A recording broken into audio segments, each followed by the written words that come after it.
गीता के 7वें अध्याय का महात्म श्री कृष्ण भगवान के सामने भूली बिछड़ी आत्माओं के लिए मुक्त करने के लिए मैं पाठ करने जा रही हूँ। तो आप सभी सुने।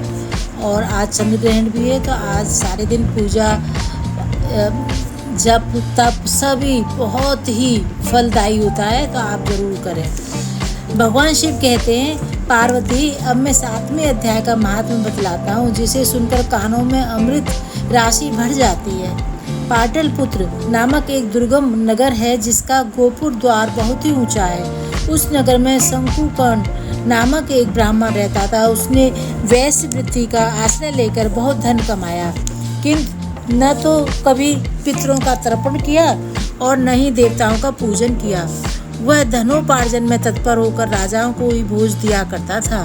एक समय की बात है, उस ब्राह्मण ने अपना चौथा विवाह करने के लिए पुत्रों और बंधुओं के साथ यात्रा की।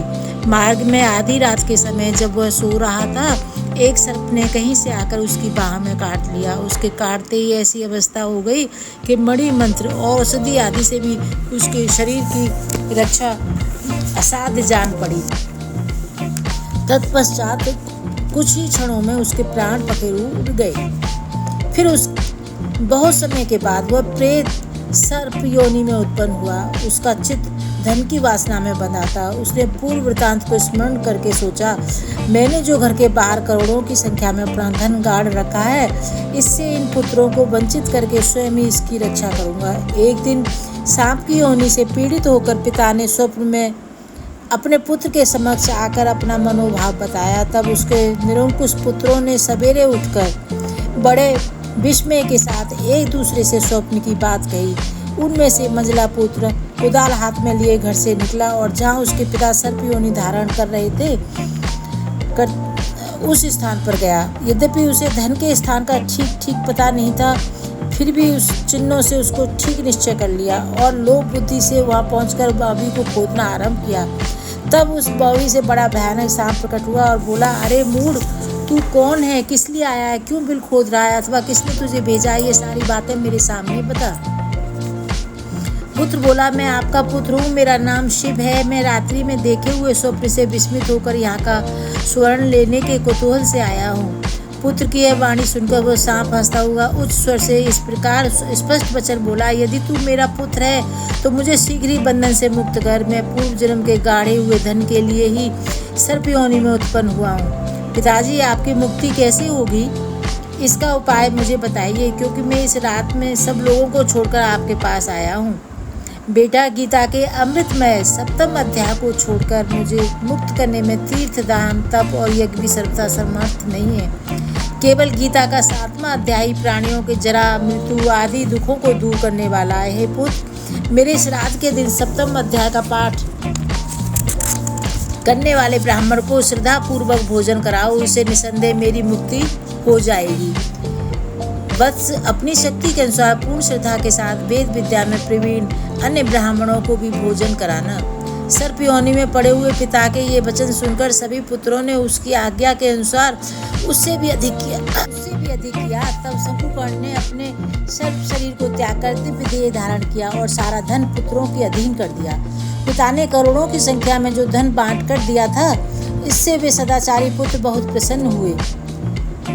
उनकी बुद्धि धर्म में लगी हुई थी, इसलिए उन्होंने बावली, कुआं, पोखरा, यज्ञ, देव मंदिर के लिए उस धन का उपयोग किया और अन्नशाला भी बनवाई। तत्पश्चात 7वें अध्याय का सदा जप करते हुए उन्होंने मोक्ष प्राप्त किया।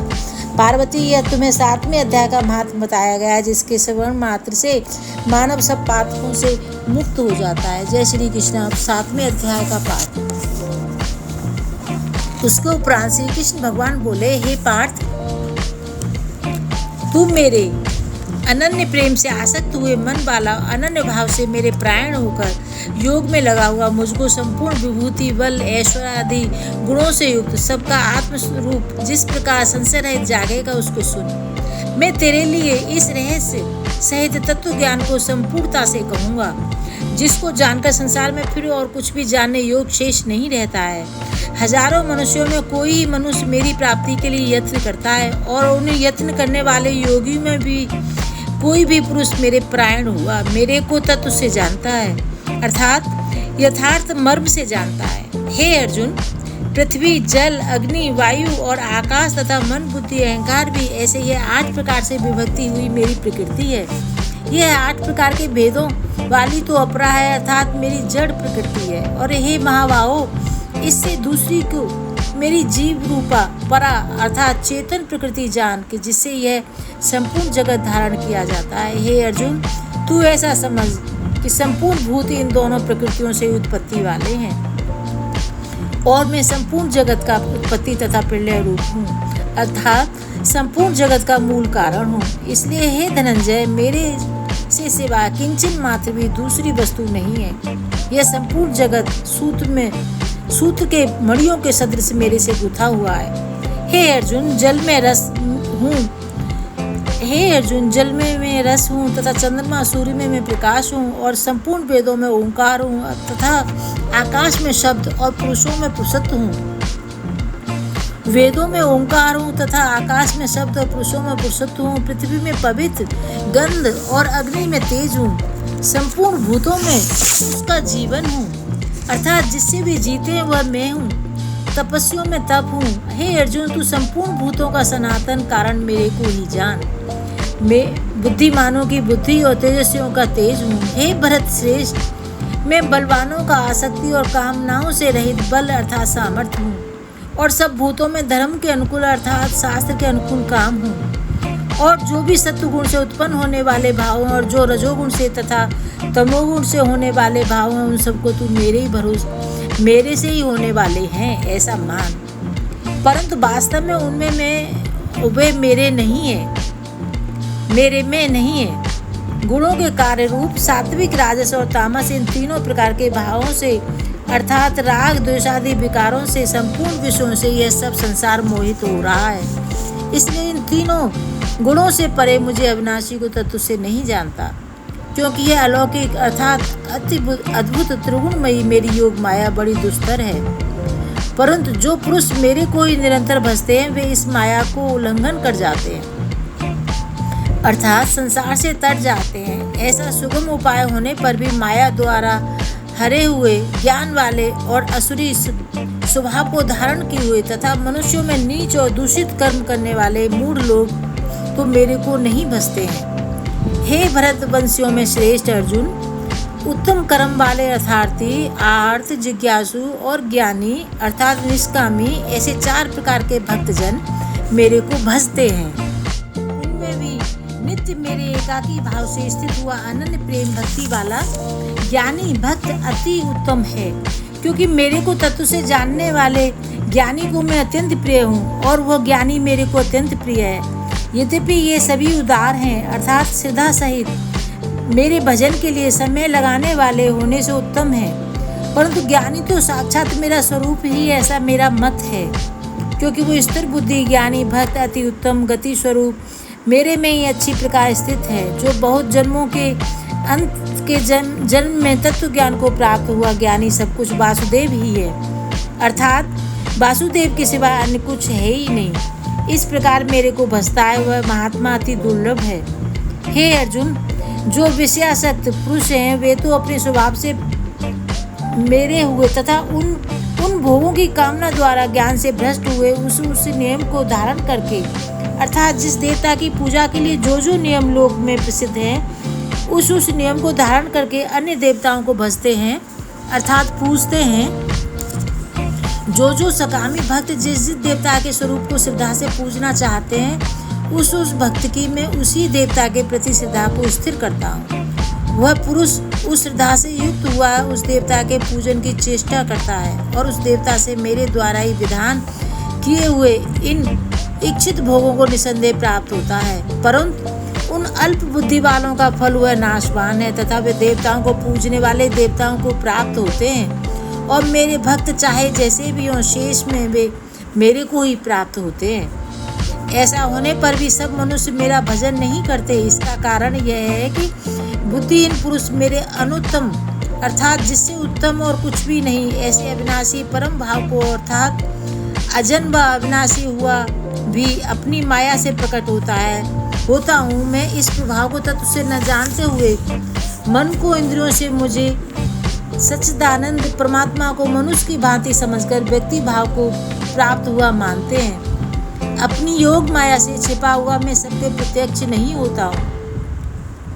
इसलिए ये अज्ञानी मनुष्य मुझ जन्म रहित अविनाशी परमात्मा को तत्व से नहीं जानता है, अर्थात मेरे को जन्म ने मरने वाला समझता है। हे अर्जुन, पूर्व में व्यतीत हुए और वर्तमान में स्थित तथा आगे होने वाले सब भूतों को मैं जानता हूँ। क्योंकि हे भरतवंशी अर्जुन, संसार में कोई भी श्रद्धा भक्ति रहित पुरुष नहीं जानता। संसार में इच्छा द्वेष से उत्पन्न हुए सुख दुखादि द्वंद्व रूप मोह से संपूर्ण प्राणी अति अज्ञानता को प्राप्त हो रहे हैं, परंतु निष्काम भाव से श्रेष्ठ कर्मों का उच्चारण करने वाले जिन पुरुषों का पाप नष्ट हो गया है, वे राग द्वेषादि द्वंद्व रूप मोह से मुक्त हुए और दृढ़ निश्चय वाले पुरुष मेरे को सब प्रकार से भजते हैं। जो मेरी शरण होकर जरा मरण से छूटने के लिए यत्न करते हैं, वे पुरुष उस ब्रह्म को तथा संपूर्ण अध्यात्म को और संपूर्ण कर्मों को जानते हैं। जो पुरुष अधिभूत अधिदेव के सहित तथा अधियज्ञ के सहित सबका आत्म रूप मेरे को जानते हैं, अर्थात जैसे भाप, बादल, धूम, पानी और बर्फ ये सभी जल स्वरूप है, वैसे ही अधिभूत अधिदेव अधियज्ञ आदि सब कुछ वासुदेव स्वरूप है, ऐसे कुछ जानते हैं। युक्ति चित्त वाले पुरुष अंत काल में भी मुझको ही जानते हैं। जय श्री कृष्ण। ये 7वां अध्याय का दोस्तों जो श्री कृष्ण के सामने सभी भूली बिछड़ी आत्मा पितरों को और भीष्म पितामह को, द्रोणाचार्य को, सबको मैं उनके भगवान जी के चरणों में अर्पण करती हूँ। आरती श्री भगवान जी की। ये मन बड़ा चंचल है, तेरा भजन नहीं करता, जितना इसे समझाऊं, जितना इसे समझाऊं, उतना ही मचल जाए। आरती गीता माता की। जय भगवत गीते, जय भगवत गीते, है कमल बिहारनी सुंदर सुतनी दे। कर्म सुमम मर्म प्रकाशनी, कामा सत्यहरा, तत्व ज्ञान विकासनी, विद्या ब्रह्म परा। जय भगवत गीते। निश्चल भक्ति विद्यायिनी, निर्मल मलहारी, शरण रहस्य प्रदायिनी, सद्विधि सुखकारी। जय भगवत गीते। राग द्वेष विदारणी, कारणि मोद सदा, भवभय हारिणी, तारिणी परमानंद प्रदा। जय भगवत गीते। आसुर भाव विनाशिनी, नाशिन तम रजनी, देवी सद्गुण दायिनी, हरि रास का सजनी। जय भगवत गीते। संत त्याग सिखावनी, हरि मुख की बानी, सकल शास्त्र की स्वामिनी, श्रुतियों की रानी। जय भगवत गीते। दया सुधा बरसावनी, मातु कृपा कीजिए, हरिपद प्रेम दान कर अपनों कर लीजिए। जय भगवत गीते। ये मन बड़ा चंचल है, तेरा भजन नहीं करता, जितना इसे समझाऊं, जितना इसे समझाऊं, उतना ही मचल जाए, जितना इसे समझाऊं। जय श्री कृष्ण दोस्तों, राधे राधे। जो भी पहली बार आए हैं पितृ पक्ष में मेरी वीडियो को देखें, तो वीडियो को शेयर करें, लाइक करें और चैनल को सब्सक्राइब करें। Thank you.